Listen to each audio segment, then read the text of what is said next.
In this quick tutorial, I will show you how to use Surface Tracker in the color page in DaVinci Resolve. But before we move on to that, I want to tell you that I have just released my color grading course that includes a high-res footage for practice. So please click on the link below this video to enroll if you like my videos and if you want to level up your grading skills. It's really worth it. But now let's move to our Surface Tracker. We'll be working with this clip and we'll be placing a logo on the t-shirt. You can also use the Surface Tracker to add tattoos or logos to any surface in the clip, and you can easily do it in the color page. So this video is also great for someone who doesn't like the Fusion page. So here, I will maybe leave my first serial note in case I want to add some adjustments to the clip after, and I will hit Option S to create a new serial note, and I will label it as Surface Tracker.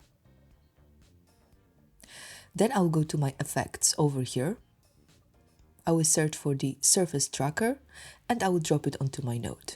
And now when we have bound selected over here, we can draw a mask on the surface in the place where we want to place the logo. So let me do this. This will work for me. Then let's go here to Mesh, and here we can see that Resolve has automatically created a mesh based on the surface. So it added a few tracking points in the creases over here, so we can track it properly. And I don't have to change anything in the settings over here. Sometimes it's worth to add more points, but in my case, when I increase this number, nothing is happening as the software can't detect more tracking points. So I will reset it. And now let's go straight to the tracker. And here I will only change the quality from faster to better. And I will hit track forwards and backwards button. Now, the tracking will take some time depending on how long is your shot and how powerful is your computer. Alright, my tracking is done. So now I will go to my media pool, and here I have downloaded a logo. It's a PNG with no background, so I can simply grab it and drop it into my node graph. And now let's connect it with the Surface Tracker. So I will grab the green output first, and I will connect it with the second green input of the Surface Tracker, and this is what we've got. But now I also want to transfer the alpha information. So I'll grab the first blue output and I will connect it with the last blue input of the Surface Tracker. Okay, and look at the result. Our logo has been attached to the t-shirt and it moves and changes shape as the t-shirt, but we can obviously improve it a bit more. So let's go back to the effects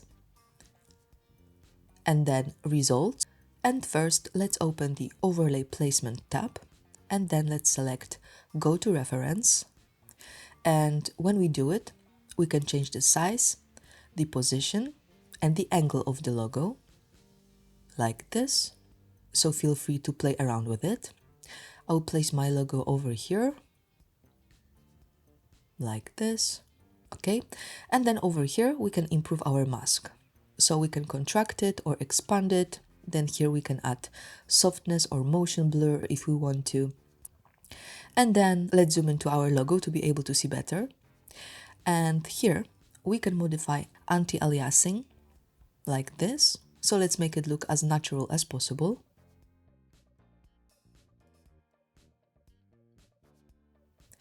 And then over here we can change the composite mode if we want to. So for example, we can go to overlay to blend it more with the t-shirt. Like this, but I don't really like how it looks. So I will go back to normal and maybe I will just slightly reduce the opacity. Like this. And we are done. This is the final result.